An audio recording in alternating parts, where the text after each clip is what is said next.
log entry. The ketch, Scarlet Queen. Philip Carney, master. Position, 3 degrees, 44 minutes south, 158 degrees, 13 minutes west. Wind fresh, sky fair. Remarks? Departed Christmas Island after interruption of holiday plans.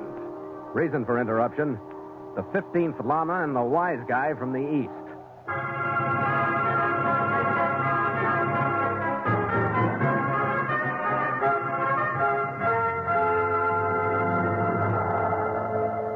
The name Christmas was given to the island by its discoverer, Captain James Cook, who dropped the first civilized anchor off its west shore on Christmas Eve of 1777, celebrated the holiday, and left on the second day of the new year. We raised the outline of its palm groves just 2 days short of 170 years later and slipped into its sheltered lagoon to see what we could do to set the scene for our own celebration. There wasn't much we could arrange for a stateside Rhotic Reviewer-style Christmas scene. But with memories and the ache of homesickness to be fought by activity, the crewmen worked a change on the deck of the Scarlet Queen. An awning went up over number 2 hold. Wreath was spliced out of lengths of spare hawser. Hey, what do you think of this now, Captain? A Christmas tree materialized out of the shaft of an oar, to which were lashed branches from pandanus pine. By sunset, it was draped with light lines, some dipped in red paint, some in white. We were buried so deeply in the new Yuletide atmosphere that it was only by chance that my chief mate Gallagher lifted his head to see the stranger standing in through the reef pattern. Hey, skipper, look at the liner bearing down on us. It wasn't quite a liner, but almost. It was a trim, luxurious power yacht, the Lurie, with a fortune in bright work shining in the setting sun. It nosed into anchorage a few yards off our starboard beam, and a man in a white linen suit stepped to the boat deck rail. We'd almost forgotten Christmas until we heard the cry of a baby in one of his cabins. And then the hail. Ahoy, gentlemen! I trust you have brought the 3 emissaries from the Orient.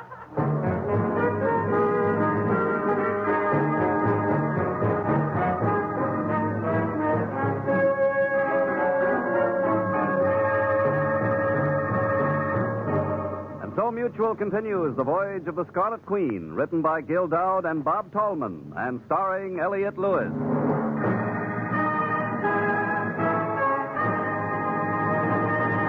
The Scarlet Queen, proudest ship to plow the seas, bound for uncharted adventure. Every week a complete entry in the log, and every week a league further in The Voyage of the Scarlet Queen.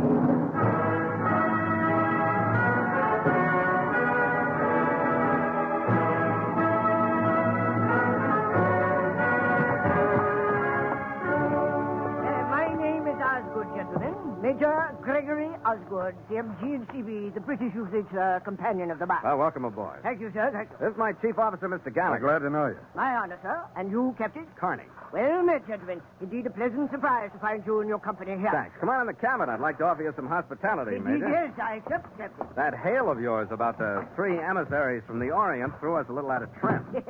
I should be surprised, sir, if it did not startle you. Well, let us say it was a mere phrase, gentlemen, in the spirit of the season. And that was a baby we heard, wasn't it? Yes, it so happens that I do have a child aboard. Oh. Sit down, Major. Red? Thank you. Yeah, I'll get it. He's a splendid, lusty little chap, Captain, of Catanese extraction, little more than a month in this world. A pathetic case, sir. Hmm? According to the wish of the mother, I am transporting them to their homeland. Thank you. Season's greeting to your boat. And to you, Major. Yes. Now, more pleasant subjects, gentlemen. If I might beg another portion of that tasty spirit. Yeah, sure. Help yourself. A friendly cup, gentlemen, from time immemorial. The cementer of comradeship and the dispeller of loneliness. He cemented comradeship and dispelled loneliness right down to the bottom of the bottle before dark. And left after insisting that Gallagher and I have dinner with him aboard his yacht.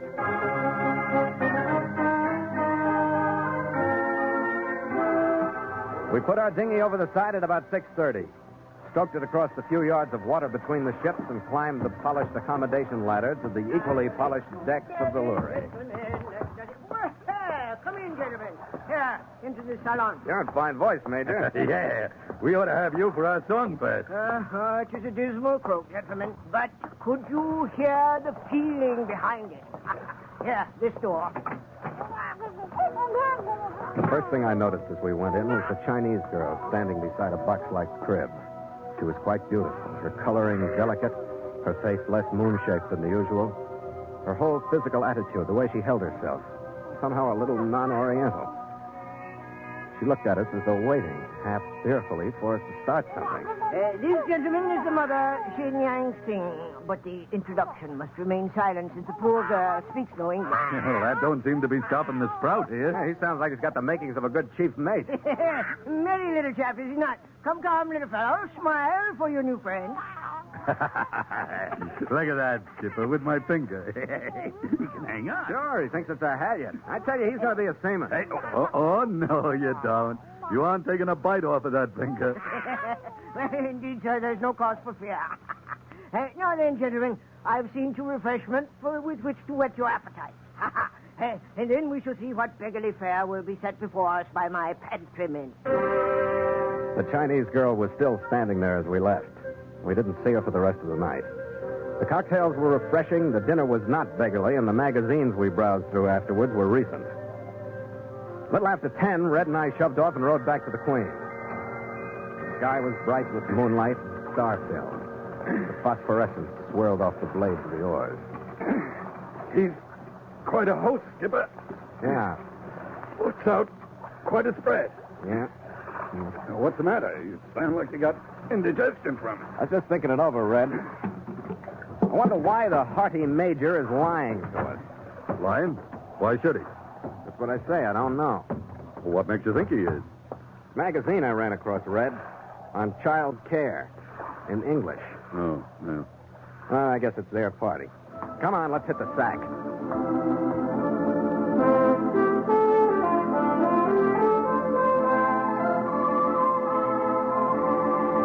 The next day brought more visitors to our lagoon.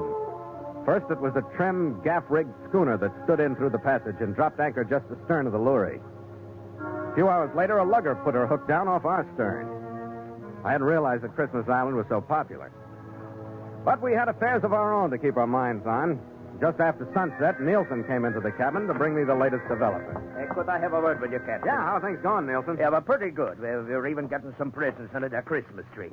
And more of them was showing up every few A minutes. little early, aren't they? I thought they decided tomorrow would be the day for the presents. Well, that's what I come to talk to you about, Captain. With all the work they did getting things rigged up and with those presents burning holes in their sea bags, they don't want to wait no longer. They get carried away and they want to have the party tonight. They got carried away, Nielsen? How about you? Who, me? Yeah, I think it would be better tonight. I think, by golly, I'd put my presents under the tree first. You tell the men they can do anything they want to. Yeah, and you and the chief will be there, A huh? typhoon couldn't keep us away. Here, Nielsen, keys to the liquor stores, and don't be shy or you'll be spending the night running back after more. Thank you, Captain. They won't be shy tonight. Oh, Nielsen, keep the men out of sight for about 15 minutes, will you? Mr. Gallagher and I got some packages to get out there under that tree. Aye, aye, sir. By golly, this'll be a good one.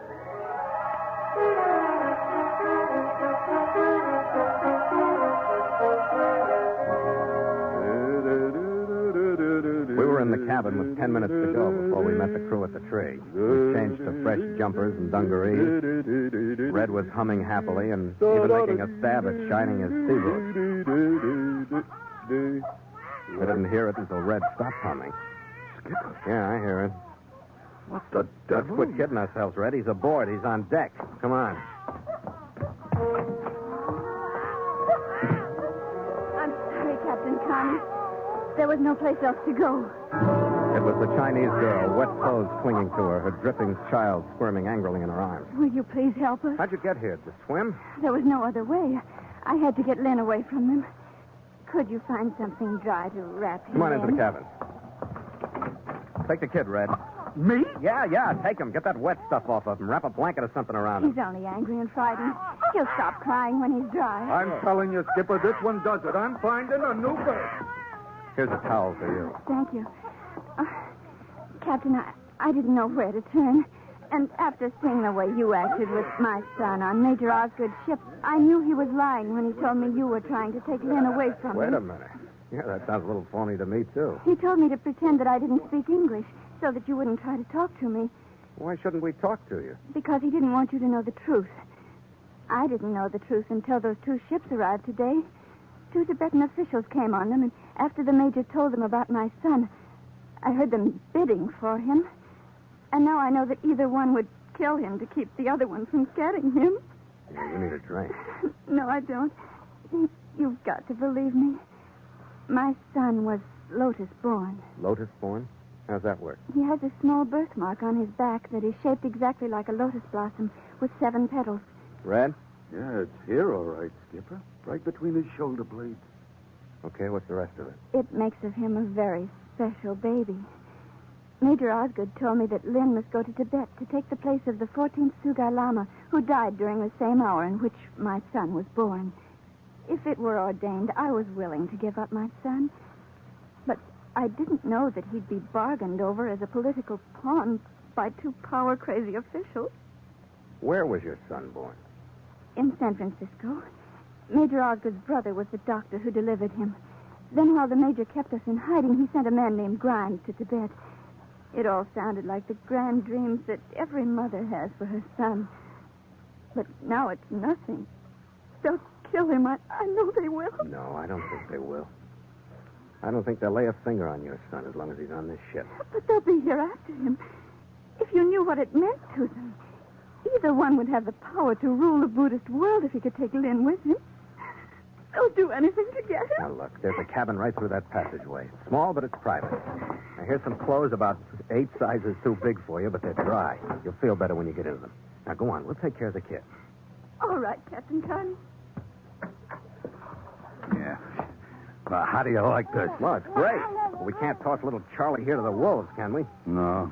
Not till he gets some hair on his chest, anyway. And now look at him. The thankless little brat. He gets us into this mess, and now he goes to sleep. Red, I'll match you to see who goes forward to tell the crew. We'll have to call off the party. No, I'm not matching, no. Captain! Oh, hold it, Red. Captain Connie, sir. Didn't take him long, did it? Go tell the story to the crew, Red. Bring 2 men back here wearing 2 automatics apiece, carrying rifles. Captain Connie, we're coming Well, aboard. the kid's asleep. Hide him a little better with that blanket before you go. I'll go out and match lies with the Major. Yeah. Good evening, Captain. I beg forgiveness for this rather brazen boarding of your vessel, I'll sir. put that in my log, Major. What do you want? First, I would like to present to you my associate, Mr. William Grimes. Happy to meet you, Captain. How are you, Grimes? Captain, events have a mere fraction of an hour ago taken a distressing turn. Yeah, what happened? My charge is that comely Chinese girl and her infant son have disappeared, sir. Lock, stock, and barrel. Huh? Why'd you come here? Well, just on a chance first, Captain, but maybe we were right. You got the marks of wet feet on your deck here. By George, you have, sir. Leading directly to your cabin. Yeah, I just took a dip. Indeed, sir. Then have you heard or laid eyes upon my disappearing passenger? In the first place, I haven't had time to look or listen. In the second place, I don't... Here. Well, now, there's a strangely familiar sound. Captain, I suggest that we retire to your cabin where we may discuss this like gentlemen. Well, sir? Well, I don't see why not. Come on. But you could forget any ideas you might have about taking the kid off this ship. He decided he didn't want to be a llama. You are aware of the startling truth. Then, sir, surely you jest when you intimate that he will be denied the honor, glory, and homage which are his just due. Oh, what are you handing me? Well, the find of the century, sir. It is destiny. Destiny that is rushing him headlong toward his rightful position as the 15th Sugai Lama. Who, sir? Who, I ask, would dare to stand in the way of destiny? Who, sir? I would, and take it easy with that desk. Yeah.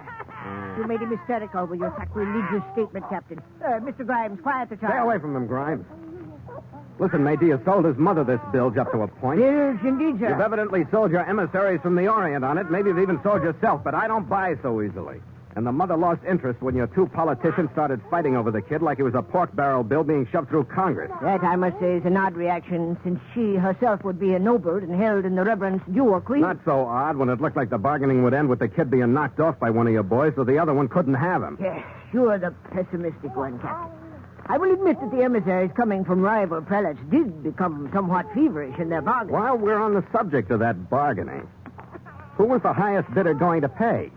Who was going to collect? Why, it may surprise you to learn that I was. No, it doesn't. Why else would you bring 2 men from rival prelates to your little auction? The kid's staying on this ship and you're leaving. Not so fast, Connie. You are, of course, assuming that you have the right to interfere in a matter which is most definitely none of your affair. Yeah, since the boy was born in the States and this is an American ship. Is that enough, Major? Yeah, you are a stickler, Captain. Yes, it's enough. Enough. I ask one small favor, Captain. More in desperation than in the hope of any show of generosity from you. It may indeed save my life as well as that of Mr. Grimes. What is it? I beg of you, sir, allow me to bring to this cabin my 2 erstwhile clients so that they may at least view the infant. If they do not see him, sir, their anger will no doubt reach extremes fatal to me, as well as to my associate, Mr. Grimes. All right, Major, I'll give it a try. But I'm going to have some armed crewmen in here. Needless precaution, Captain. I assure you that our arrival will be in the spirit of the evening, sir. That of peace on earth and goodwill toward men.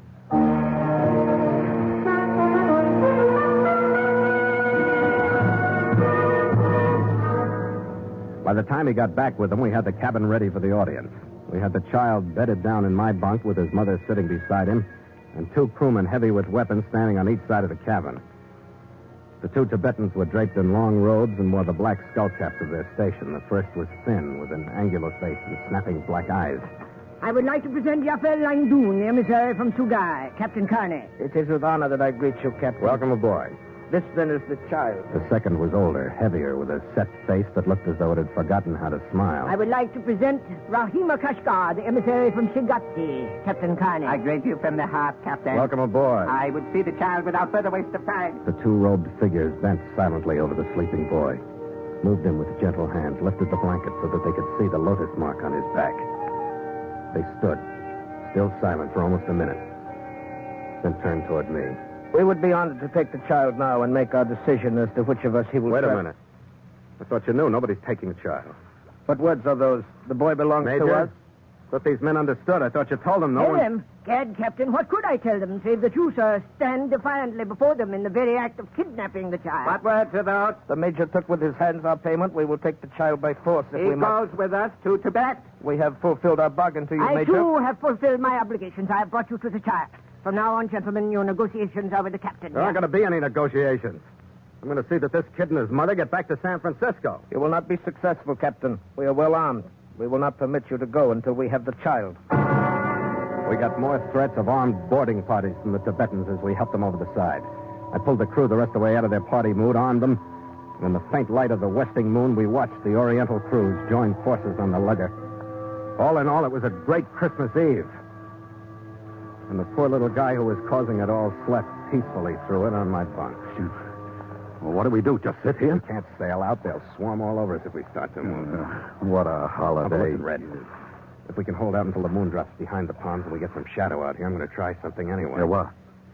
I think the way to spring this trap is through the Major. But I got to have something to bargain with. Red, if we can get our heaviest hawser around his anchor cable and secure it ashore, I think I'll have it. You think it can be done? Listen, I changed the baby tonight. After that, anything's a breeze.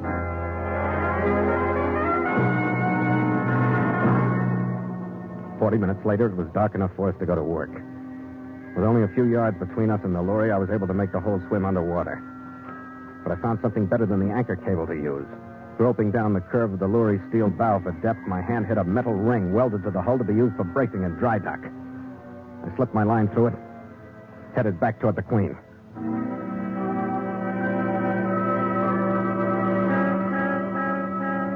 "15 minutes later, Red had the other end of the hawser secured, and the lorry was moored neatly to shore.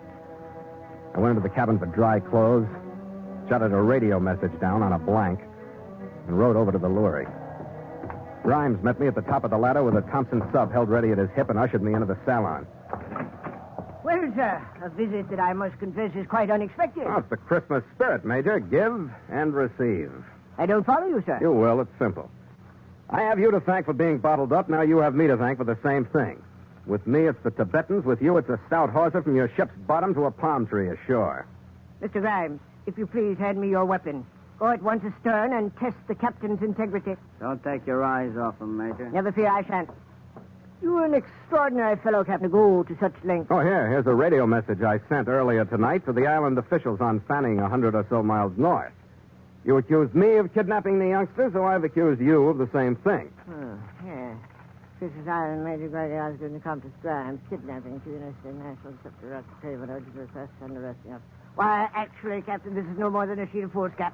Am I to take your word that you made this, transmission? No, you don't have to take my word. Why don't you wait for the patrol boat? It'll be in tomorrow. beastly situation. Yeah. What do you suggest, Major? Does it feel to you that the ship's making sternway, Captain? I know it isn't. Yes, sir. Perhaps you have a suggestion as to how we might extricate ourselves from this deadlock. Have you now? Yeah. Give and receive. You call your Tibetans off the boy and me, and I'll call the arresting officers off of you. Discouraging thought, sir, since I would be forced to return to them the payment already received. You couldn't spend it in prison anyway. Now, that was unnecessarily cruel rejoinder, sir. Assuming that my actions were as per your suggestion, how, then, would you proceed? Well, it's simple. Radio them that the first message was based upon faulty information. Tell them to ignore it. What would your story be? I presume that I would be forced to tell the truth. Hmm? That actually the boy is by no means metaphysically fitted to become the Sugai Lama. Yeah, I figured as much. Yes, he was born at least 4 days before the Lama's death. Someone tampered with his birth records. Well, sir. Oh, Mr. Grimes. Oh, we're caught fast, all right, Major. Now, I must be fastened to a dry dock hook. It's too deep to reach. You've seen only one small portion of our dilemma, Mr. Grimes. Go fetch the chests we so recently received from the emissaries. For our very freedom, we are forced to return them. What? I mean, you're going to give them back? Yes, in the ancient spirit of Christmas, to give is to receive. If you please, Mr. Grimes, it would be wise of you never to forget that.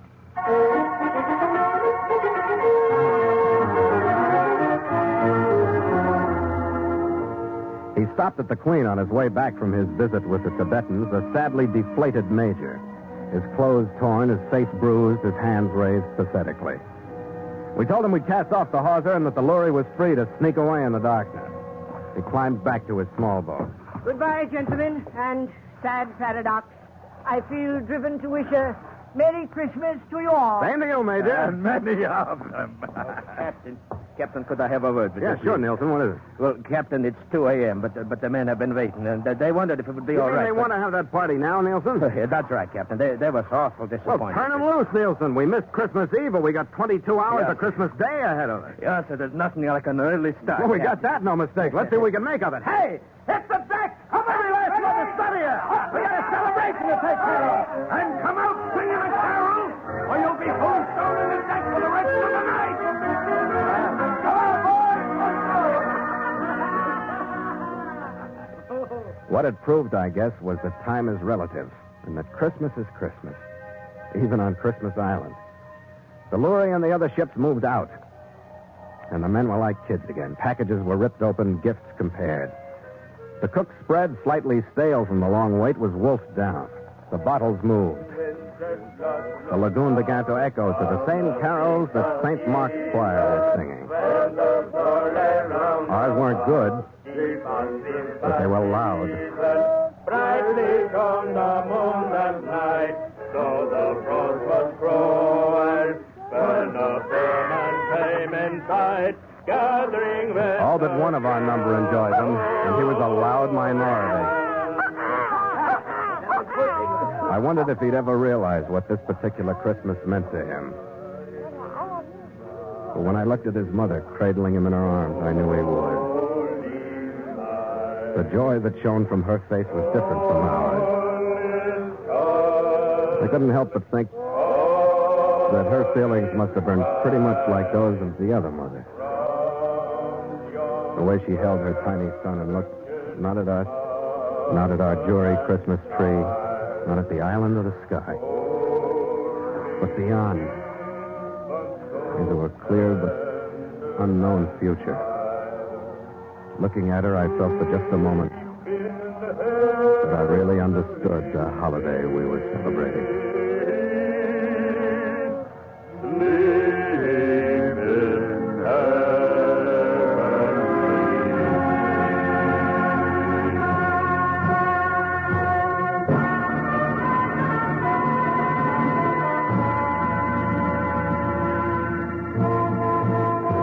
We rested for 24 hours after the party, during which a cutter arrived from Fanning Island to pick up Xin Yang Sing and her son and get them headed back toward the States. By 3 that afternoon, we nosed out through the reef and into the southeast trade.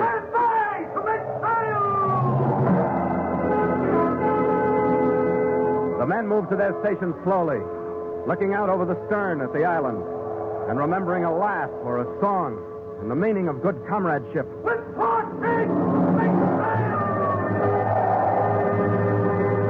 block snapped taut. The reeds groaned under the halyards. The big mainsail bellied out in the breeze. The jib shot up. The mizzen swung into work. And the Scarlet Queen seemed to shake herself a little before she got balanced between wind and water, dropped her port rail, and settled down into her course. Then her rigging sang and her deck started to glisten with the spray she kicked into the wind that swept across her. That's a nice little breeze, Skipper. Are we getting all of it? Yeah, I don't think we're missing a whiff. You know, I've been feeling kind of ashamed, Skipper. About what, Red? About that Christmas party. Oh, it was great, and we all knocked ourselves out and got a lot of presents, but we didn't do one thing for our queen here. Oh, Red. No, not even a new pennant.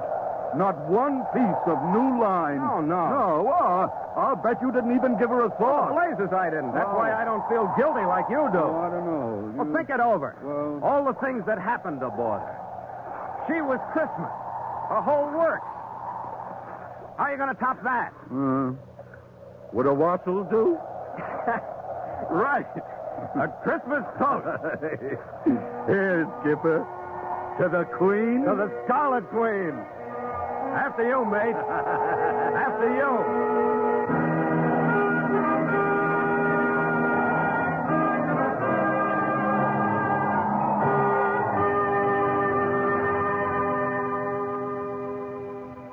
Log entry. The Ketch, Scarlet Queen. 5:30 p.m. Wind fresh. Sky fair. Sea calm with long cross swell. Carrying full sail. Ship secure for night. Signed, Philip Carney, Master.